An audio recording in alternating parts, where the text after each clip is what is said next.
The first thing Commander Varric noticed was that the alarms had stopped. That alone was enough to make his blood run cold. The alarms aboard the orbital habitat had been screaming for nearly 20 minutes. Security teams were mobilized. Emergency bulkheads were sealed.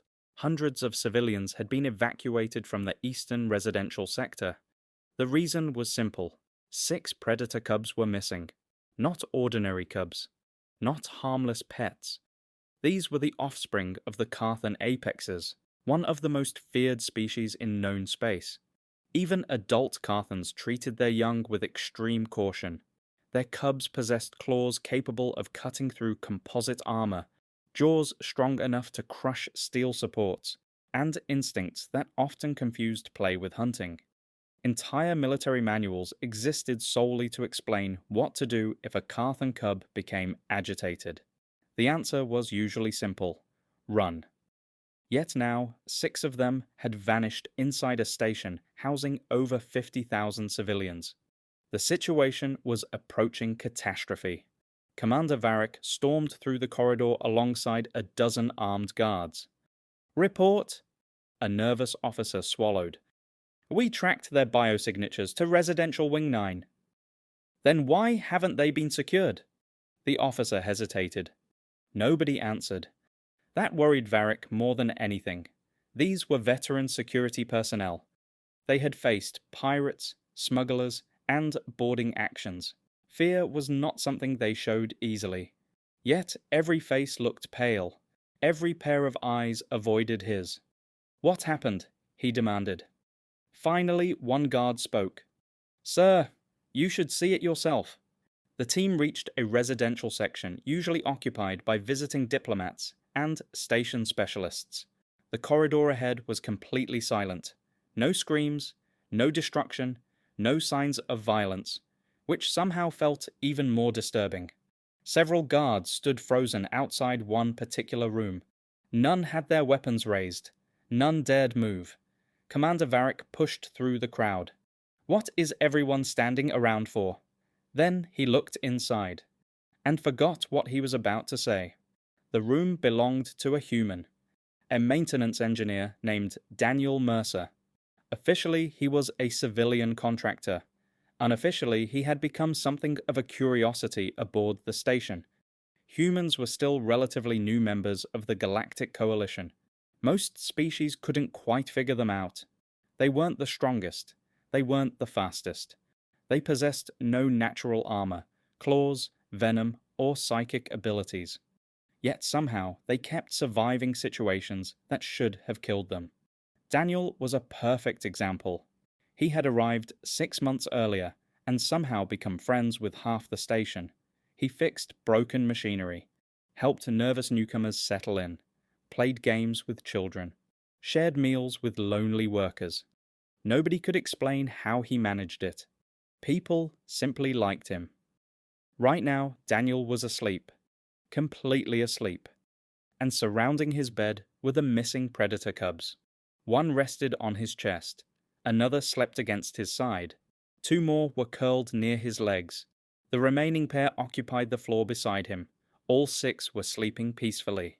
The most dangerous young predators in known space looked like oversized kittens. Nobody in the room moved, nobody breathed, because everyone knew one terrifying fact. Disturbing sleeping Karthan cubs was an excellent way to lose multiple limbs. One guard whispered, "How is he still alive?" Nobody knew. Commander Varric stared in disbelief. The cub resting on Daniel's chest weighed nearly 60 kilograms. Its claws could slice through armored plating, yet the creature merely snored softly while using the human as a pillow. Then Daniel shifted in his sleep. The entire security team flinched. Several guards instinctively stepped backward. One cub briefly opened an eye. A golden predatory eye scanned the room. Every soldier froze. The cub looked at them, then buried its face against Daniel's shoulder and continued sleeping. The guards looked ready to faint. Hours earlier, these same creatures had caused a station-wide emergency. Now they behaved like spoiled pets. Commander Varric activated a private communicator. Contact the Karthan delegation immediately. Within minutes, the cubs' parents arrived. The hallway became even more tense. Adult Karthans were enormous, over 3 meters tall, muscles layered beneath dense armored hide, rows of teeth visible even when their mouths were closed. Their species occupied the highest tier of galactic predators. Entire armies respected them. Entire civilizations feared them. When the mother entered the room, even experienced guards retreated. Then something unexpected happened. The giant predator stopped.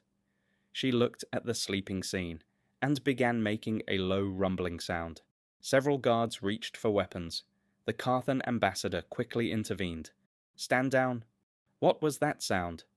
The ambassador's expression softened. "She's laughing." The room fell silent. Laughing? The mother slowly approached the bed. One cub lifted its head. Its eyes brightened immediately. Not because it saw its mother, because it saw Daniel. The sleeping human opened one eye. He looked around in confusion, then noticed half the station staring at him. "What happened?" Nobody answered. Daniel blinked, then looked down. Only then did he notice 6 predator cubs covering his bed. "Oh!" The guards stared. "Oh?" That was his response? Daniel gently scratched behind the ears of the cub on his chest. The creature immediately rolled onto its back. The mother Karthan emitted another rumbling laugh. Commander Varric finally found his voice. "Human, explain." Daniel yawned. "Not much to explain." The commander looked ready to explode. Daniel pointed toward the cubs. "They've been visiting for weeks." Silence. "What?" Daniel shrugged.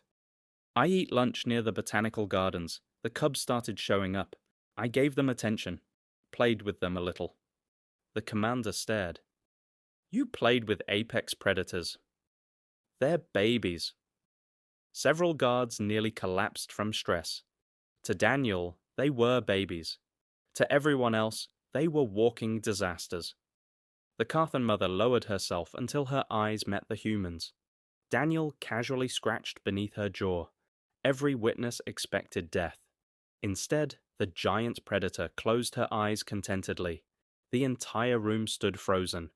The ambassador finally explained. "Karthan cubs choose guardians." Nobody spoke. He continued. "Normally they choose older members of our own species. Warriors, parents, clan leaders." His gaze shifted toward Daniel. "It appears they chose a human." Shock spread across the room. The cubs hadn't simply wandered into his quarters. They had deliberately sought him out. Commander Varric looked at the sleeping predators. Everything suddenly made sense. The missing cubs. The lack of destruction. The strange calmness. They hadn't been hiding. They had been looking for someone they trusted. And they found him. A maintenance engineer from Earth. News spread across the station within hours, then across neighboring systems, then throughout the coalition itself. At first, many species assumed it was a misunderstanding. Then the recordings emerged. Millions watched security footage showing 6 apex predator cubs sleeping around a human like protective bodyguards. Scientists debated endlessly. Military analysts searched for hidden explanations. Psychologists studied human behavior. The conclusion surprised everyone. Humans possessed something rare. Not dominance, not fearlessness. Something stranger. An instinctive ability to form bonds with almost anything. Humans befriended predators. Humans adopted dangerous animals. Humans looked at creatures that terrified entire civilizations and wondered if they wanted affection. For most species, that behavior seemed insane. For humans, it was normal. Months later, Daniel's room became famous throughout Coalition space. Visitors often requested permission to see the place where history changed, because the event forced the galaxy to reconsider humanity. The strongest species weren't always those with claws, or armor, or massive fleets. Sometimes strength appeared in quieter forms. Compassion, patience, trust. the ability to make even the deadliest creatures feel safe. Years later, when historians discussed the growing alliance between humanity and the Karthans, they rarely focused on treaties or political agreements. Instead, they remembered one simple image: a sleeping human, 6 predator cubs curled around his bed, and an entire security force too terrified to step forward. Because on that night, the galaxy discovered something remarkable. The apex predators had chosen their guardian. And somehow, impossibly, that guardian was human.